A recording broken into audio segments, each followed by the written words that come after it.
Alors Kristen Stewart, qu'elle est très en retard, elle part pour une montée des marches, elle sort de sa chambre, je fais une photo et elle se tire. Voilà.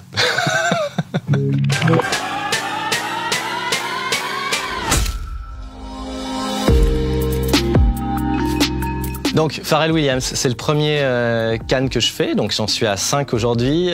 On est dans la suite Chanel au Majestic et il arrive, c'est quelqu'un que j'apprécie pour tout ce qu'il a fait, donc je suis très content de le faire.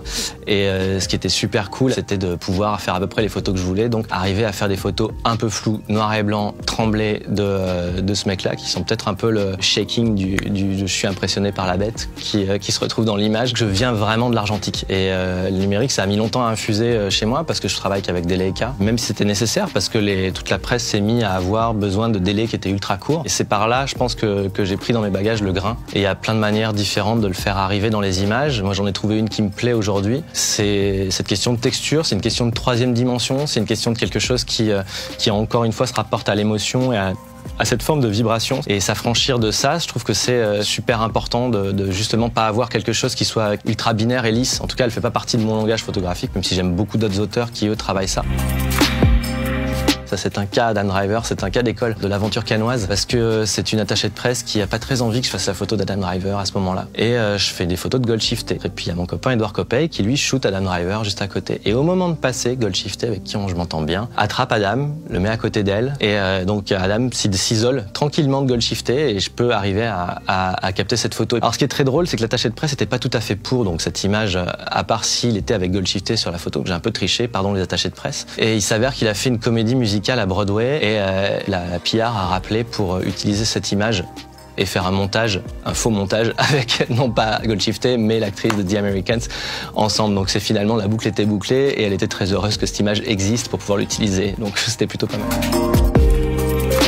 Là, à Cannes, elle était un peu fatiguée et on était dans un lieu qui ne se prêtait pas vraiment à la relaxation, quoi, avec plein de gens autour, avec une lumière hyper forte, c'était compliqué. Et en fait, dans un espace minuscule, on est sorti sur le balcon et en fait, c'est juste la croisette et la mer qu'il y a au loin, il faisait beau, ça tombait bien. Et elle s'est juste accoudée, posée là et la photo était là, elle est hyper forte, affirmée, elle est d'en dessous et en fait, ça préfigurait aussi tout le caractère et la force qu'il a fallu qu'elle ait. C'est un peu a posteriori que je dis ça, il y a peut-être le pressentiment de ce truc-là. En tout cas, c'est une nana super forte et géniale. J'avais envie qu'elle soit comme ça, plantée. Ça a fait une couve de Vanity et j'en suis très fier. Alors là, on est sur quelque chose de plus spontané. Nous allions à une fête sur le toit du Martinez avec la journaliste. La porte de l'ascenseur s'ouvre et elle me tape comme ça. Elle me fait « Célia Seydoux, shoot !» Et voilà, il y a une photo. Finalement, dans l'espèce de côté très tendu et dans la spontanéité, on a tendance à faire appel à des réflexes. Alors à Cannes, c'est toujours un peu la lutte du temps qu'on va avoir avec les différents talents. Là, c'est un peu plus calme parce que c'est pour le New York Times, parce que c'est un quart d'heure de prise de vue et on a le temps de laisser installer un moment où, une fois de plus, on va pouvoir arriver à insérer ce moment d'abandon. Ce qui est drôle, c'est que ce portrait-là, en fait, 1 an plus tard, je terminais mon tournage à l'Hôtel Amour à Paris et il y avait Robert qui mangeait sa salade en bas et je descends, je salue et il se rappelle très bien du moment du New York Times et je lui dis « Qu'est-ce que tu fais là ?» Il dit « Bah, j'attends ma chambre » et c'était celle dans laquelle on tournait en fait et j'ai regardé la date de parution, c'était pile 1 an après que cette image soit sortie. C'est le genre de petite serendipity qui est bien, quoi. Voilà. Bon alors là, on a l'impression d'une image un peu abandonnée, fragile, très mise en scène. Faudrait que je regarde, je pense que ça a duré 1 minute 12 et que c'était, donc on est au 2e étage du Martinez. Il y a environ 150 personnes énervées qui parlent en hurlant au téléphone et nous on a planté 2 petits flashs là. Je pense qu'à un moment, je crois qu'il y a quelqu'un qui hurle derrière, donc je me retourne, moi j'arrête de la photographier, donc elle baisse la garde et du coup je me reviens et l'image est là en fait. J'en fais pas 12, elle est juste là comme ça, le reste du temps elle pose beaucoup et là voilà, encore une fois c'est ce petit moment d'abandon et qui joue à rien finalement. Les artistes et comédiens, ils ont l'habitude de poser. Et il y a aussi tout l'enjeu des marques qui les habillent, qui est derrière, donc la représentation non seulement de ce qu'ils sont, mais de ce qu'ils portent. Et là, ce qui compte, c'est justement d'arriver à breaker ça. Alors Kristen Stewart, qu'elle est très en retard, elle part pour une montée des marches, elle sort de sa chambre, je fais une photo et elle se tire. Voilà.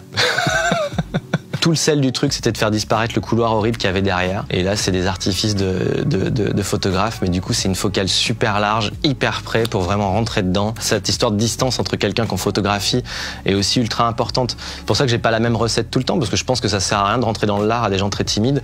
Et puis je suis pas quelqu'un qui gueule, je suis plutôt quelqu'un qui se rapproche d'eux et qui a tendance à parler hyper doucement. Là, j'avais vraiment envie d'être prêt parce qu'on n'avait pas de temps, il fallait tout de suite que ça parle et que ce soit punchy. Et voilà, elle est un peu vénère et j'aime bien cette attitude un peu bam. C'est une personne qui a une présence folle, qui remplit le cadre de l'énergie, de vibration, tout ça. Enfin voilà, qui me passionne, je pense que ça se voit dans l'image. Enfin, ça se joue juste à tournez-vous. Tiens, je vais essayer ça, mais ça marche aussi. Bah tiens, on va peut-être essayer dans l'autre sens. Oui, ça marche aussi. Et je vais prendre un peu de recul, c'est bien aussi. Donc c'est bien. Tilda, c'est bien. J'étais pas hyper content de tout ce qui n'était pas d'elle finalement sur l'image, c'est-à-dire le fond. Et j'ai voulu essayer d'arriver à avoir, enfin vraiment le pareil, l'estomper, à ce qu'on garde qu'elle. C'est une photo qui est faite avec pas mal de temps d'ouverture, donc du coup c'est pour ça qu'elle est presque un peu floue sur les vêtements. Il y a juste son regard qui est à peu près figé. Et c'est un des traitements que j'applique de temps en temps. Et là, je pense que ça lui correspondait, enfin, ça correspondait bien à ce moment-là, quoi. Xavier Dolan, ça commence à Cannes en 2015. Il est jury cette année-là. Et il est dans cette soirée-là. Je l'extirpe de ce moment-là. Il vient, on va dans le couloir. Il a tout le monde le couloir. On va dans le couloir. Il a pas de temps, j'ai pas de temps. Je fais une photo, une seule. Et je lui fais c'est bon. Il me fait bah pourquoi c'est bon? Je dis bah parce que t'as pas de temps, j'en ai pas. Et il fait ah non mais je veux la voir. Et je dis bah je montre pas. Il me dit mais si, fais-la moi voir. Je dis bah non. Donc, et il me dit si, écoute, si elle est bien et qu'elle me plaît, je fais la couve du magazine et j'ai une interview exclue avec vous. Je dis ok. Et je lui la montre. Il fait c'est super, j'en mets, on le fait. Ça, c'est des photos qu'on a fait ensuite chez lui pour des photos de presse pour lui. C'est une des images qui est extraite de la série cannoise que je présente à l'expo de Clermont-Ferrand, Le photographe et son double. Roland Barthes disait, quand je me fais tirer le portrait, je suis celui que je me crois, celui qu'on me croit, celui que je voudrais qu'on me croie et celui que dont le photographe se sert pour exhiber son art. Et c'est la réunion de ces 4 champs de force qui fait le portrait. Ben, c'est peut-être un peu ça. C'est pour une fois avoir la possibilité de laisser rentrer un peu plus de cette épaisseur d'air qui existe entre la personne qu'on photographie et soi, et en laissant l'obturateur ouvert un peu plus longtemps, en ayant parfois des accidents. Ouvrir la porte aux accidents aussi, je crois que c'est super important. En tout cas, pas s'interdire quelque chose par péché d'académisme, disons.